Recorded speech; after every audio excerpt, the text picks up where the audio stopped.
Россия и Таджикистан обсудили инцидент ОТЦ Москва. Стороны обсудили практические меры по недопущению повторения подобного в будущем. Сообщили в Российском Министерстве иностранных дел. Инцидент у торгового центра Москва статс-секретарь, замглавы МИД РФ Григорий Карасин обсудил с послом Таджикистана в РФ Имамуддином Сатыровым. Сообщили в Российском Министерстве иностранных дел.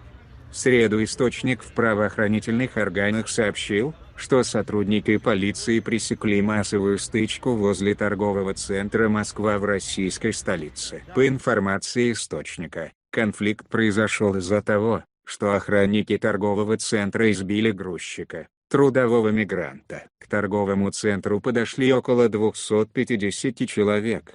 Полиция задержала порядка 90 из них. На следующий день после драки таджикистанцы собрались вновь на территории ТЦ в знак протеста. Граждане Таджикистана собрались, чтобы выразить свой протест, однако это вне закона. Мы разъяснили им, что необходимо расходиться, заявил руководитель проекта помощи мигрантам 90180.ru Александр Калинин. В пресс-службе ГУМФТ по Москве подтвердили факт пресечения попытки группового нарушения общественного порядка около торгового центра. Возбуждено 2 уголовных дела о хулиганстве и побоях по факту избиения грузчика. Полиция ведет следствие и выясняет причины и обстоятельства случившегося. Бывший замдиректора ФМС РФ, специалист по миграционному законодательству Владимир Поставнин прокомментировал массовую стычку возле торгового центра Москва в российской столице. Ситуация неприятная,